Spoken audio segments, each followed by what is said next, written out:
HB7 sneak peek. Got some stuff today.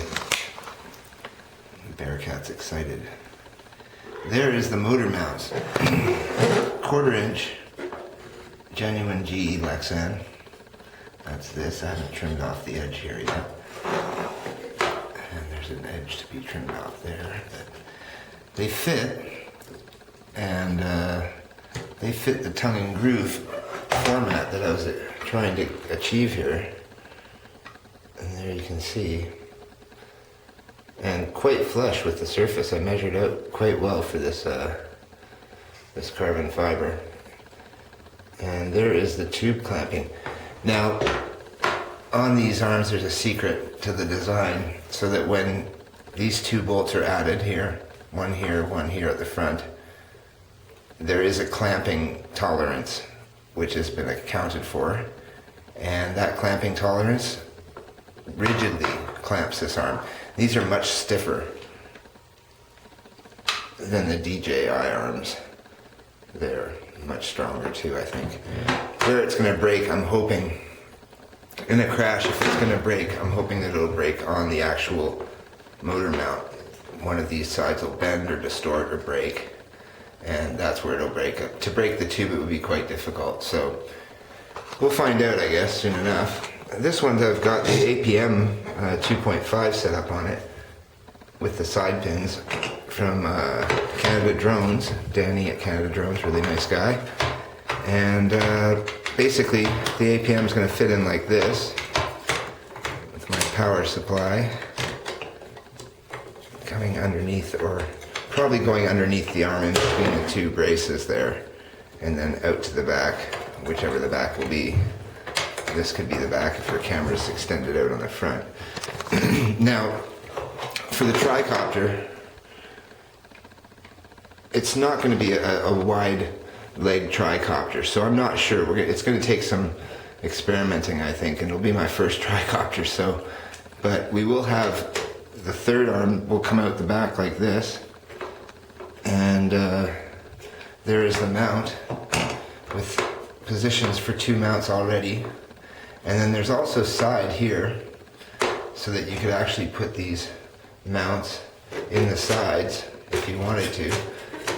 And you need no screws or spacers with this version, because the few screws that are involved clamp all of these tongue and groove snugly into the slots, and there's not a lot of play in those slots, so that's another advantage. But then you could have a tube going across the back.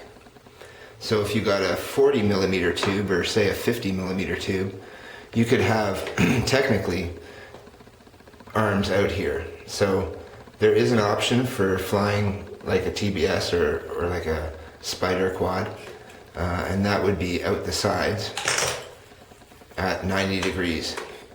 So personally, I think it would work with the right size props. You might even get away with 10-inch props this way, and then you could put the GoPro right on the front here, or a gimbal, or whatever you want there. So the options for this I've built into it so that you can experiment and come up with better ideas than myself even.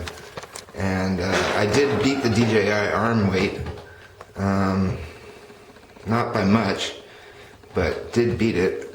With this arm, with the 2 mounts on it, we're at 35 grams. And then we add the motor mount, we're at 40, and we add the carbon fiber mount that goes on top of this mount, and we're at basically 50 grams. So that's 45, and DJI with the screws is 55 grams. So pretty much the same, different, but the same. So we tried to lighten it up a lot more, but the Lexan's a little bit heavier than I expected. And that's the setup. So to go over it once again, we have landing gear as well, clampable to the tubes. And the landing gear is quite heavy too. It's 20 grams. But I'll be putting foam on the bottom of my version and using that for cushioning. But it will give you enough room, I think, for possibly a gimbal underneath.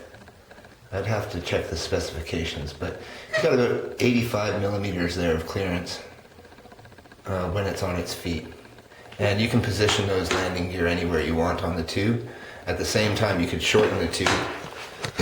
So you would have a mini quad like that with a huge body, and you could run 5-inch props there, or even 6-inch props, and have a much smaller quadcopter for flying maneuvers or proximity flying.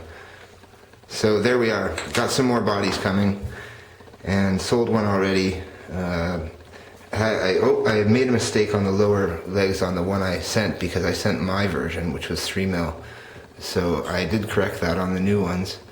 And of course I'm going to support these 100%, but you'll have to return whatever's broken or defective so I can do some research on it. And there you go. I also got aluminum spacers for the DJI arms, and those are a lot cheaper than they are on eBay, so I'll have those on my website as well eventually. And I'll be using those for the DJI kit that I'm going to be selling in a week or so, probably in a week and a half. And this version with the carbon fiber arms as well will be sold and up on the website by the end of the month, I'm hoping.